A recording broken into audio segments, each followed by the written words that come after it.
Hello everyone, Andy Schwab here with your Northern Ag TV as we're continuing that coverage from the Wyoming Stockgrowers annual Winter Roundup in Casper. And standing by now with the Executive Director of the Wyoming Stockgrowers, Mr. Jim Magagna. Jim, I think you were telling me this is probably one of the more attended conventions that you guys have had in quite some time.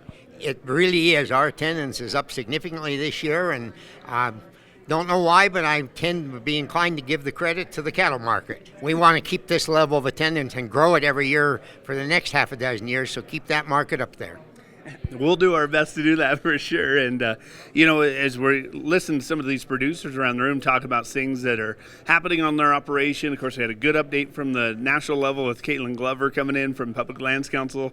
But just talk about some of the wins that you guys have had here with Wyoming Stockgrowers and what you guys are looking forward to as we get ready to move into the budget session for the Wyoming State Legislature. Well, thanks. And, it's interesting. I've for many years thought that our big challenges were all in Washington, D.C., Things went fairly smoothly here in Wyoming.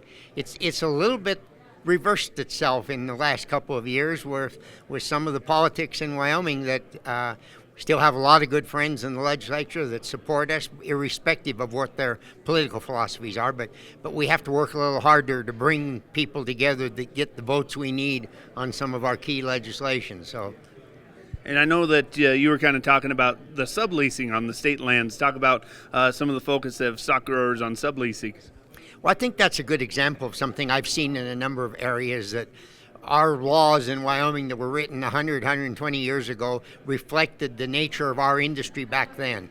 And our industry has changed. Back then, you ran your own cattle. Today, a lot of people may bring in yearlings to summer that they don't necessarily own them. They may bring in some neighbors' cattle to help them out in the drought, all those type of things.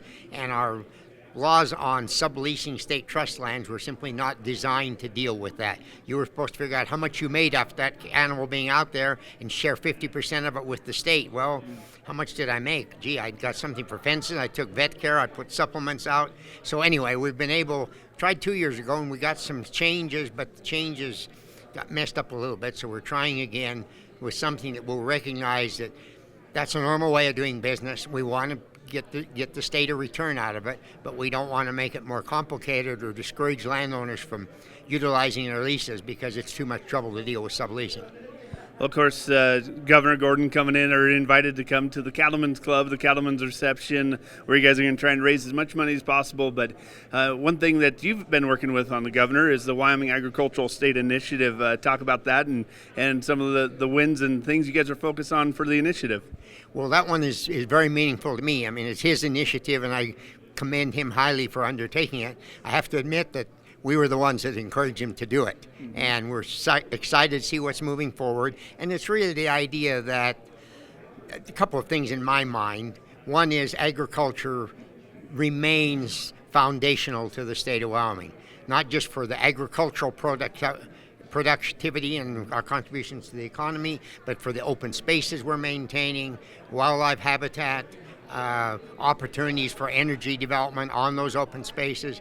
So we want to make sure that as we grow Wyoming's economy, which is certainly an initiative of this governor's and needs to be, that we grow agriculture along with it. We don't let agriculture lie behind or get pushed further into the corner as we grow our agriculture. And this initiative is intended to address some of the key issues that we face: ranch succession, for example, water rights, value added to our products, so we're not just selling the steer that goes on the truck, but we're selling the beef that the consumer's paying these high prices for today. And there's a variety of those issues, and I'm sure there are others that will come up that we want to have a plan looks for Wyoming, not just what we need next year, but what we need in 10 years, what we need in 20 or 30 years.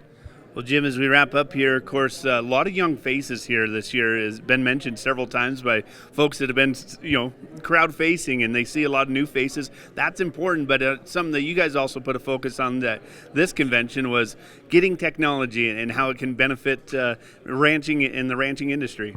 Well, that is a big one, and I qualify as probably among the people in this group that least understand any type of technology. Maybe my cell phone I've about figured out, but that's about it.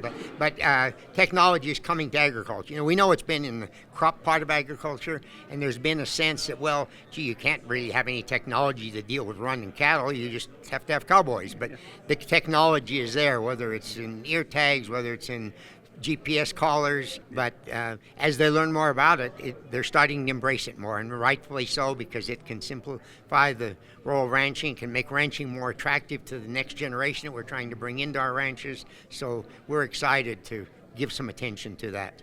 Well, certainly appreciate that, as it's going to wrap us up here at the Wyoming Stockgrowers annual Winter Roundup. Of course, they do have their annual convention coming up in Cody at the beginning of June for 2026. Be sure to follow WYSGA.org for all those details. With the Executive Director of the Wyoming Stockgrowers, Jim Magagna, I'm Andy Schwab, Northern Ag TV.